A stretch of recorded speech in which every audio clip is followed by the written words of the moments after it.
Le patient se réveilla soudainement en pleine anesthésie. Il pouvait entendre clairement les voix autour de lui, sentir les mains des médecins désinfectant son corps. Il essaya désespérément de bouger, de faire un signe, mais son corps refusait d'obéir. Personne ne semblait remarquer que quelque chose clochait. Les chirurgiens prirent le scalpel, prêts à commencer l'opération.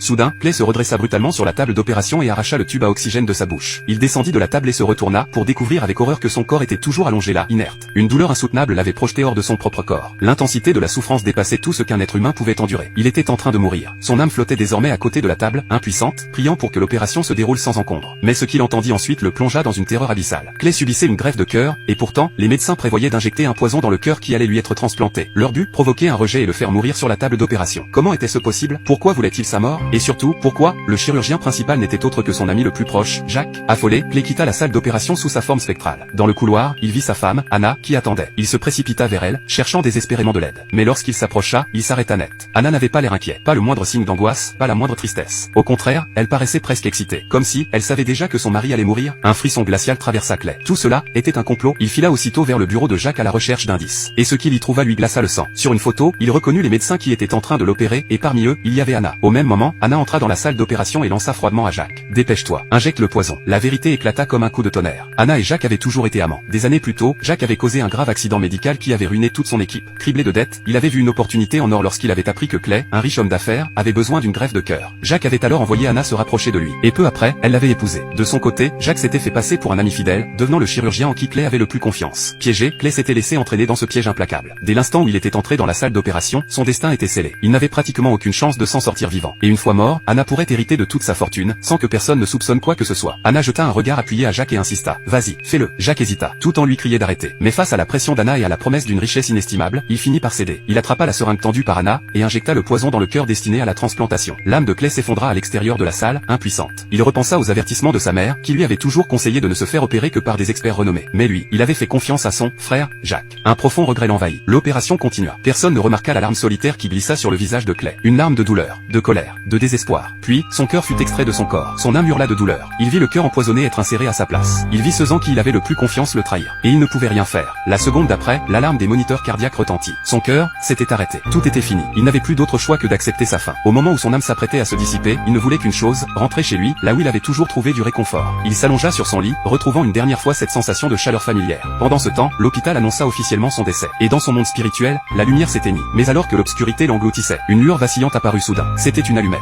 Sa mère venait de l'allumer. Puis, elle alluma la lampe. Clay resta figé. Il savait que personne ne pouvait l'entendre. Mais il ne put s'empêcher de murmurer un dernier adieu. Maman, à sa grande stupeur, une voix douce lui répondit. Sa mère venait de lui répondre. Un frisson d'effroi parcourut Clay. Seuls les esprits peuvent entendre les esprits. Alors, sa mère, était-elle déjà morte aussi?